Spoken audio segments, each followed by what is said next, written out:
Fremont.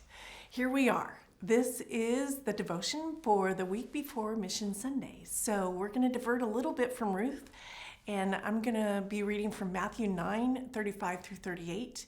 So let's go. This is the English Standard Version. And Jesus went throughout all the cities and villages, teaching in their synagogues and proclaiming the gospel of the kingdom and healing every disease and every affliction. When he saw the crowds, he had compassion for them because they were harassed and helpless, like sheep without a shepherd. Then he said to his disciples, "The harvest is plentiful, but the laborers are few. Therefore, pray earnestly to the Lord of the harvest to send out laborers into his harvest." This portion of Matthew is read and quoted a lot in churches. Rightly so. Jesus is calling us as believers to pray earnestly and also a call to action. But let's stop and take a few steps back first. Earlier in Matthew, if you have a red letter version of the Bible that indicates each time Jesus is speaking, there is a lot of red in this book of Matthew. That's beautiful, right? Jesus teaching, healing, encouraging, challenging, and praying.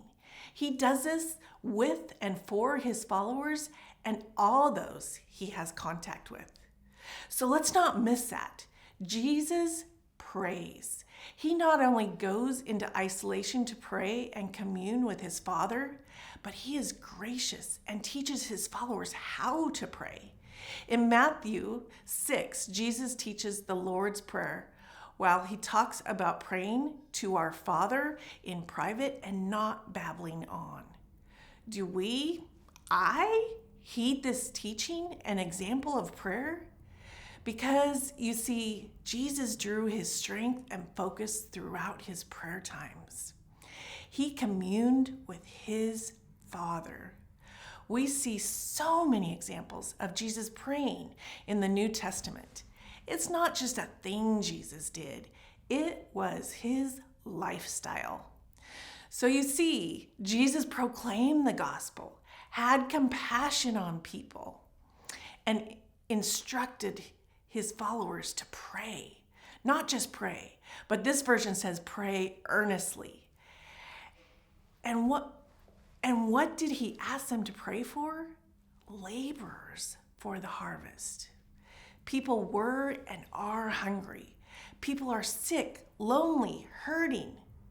Jesus had compassion, and the first item of business was to pray.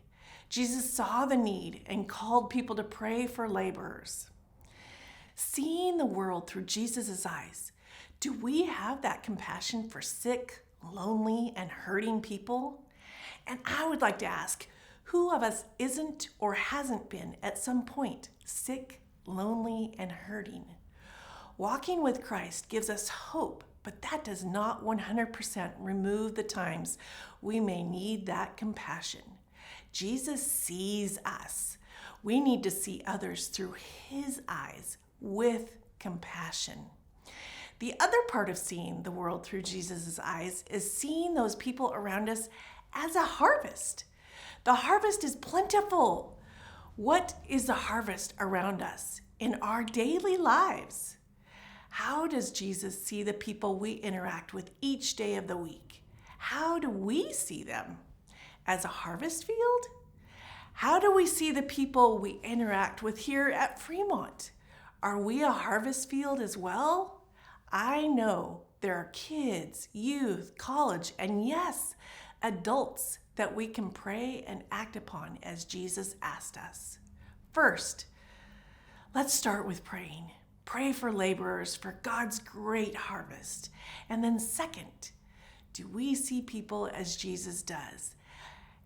And does or should that move us to action?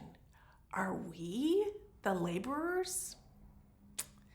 Have a great week, Fremont. See you Sunday.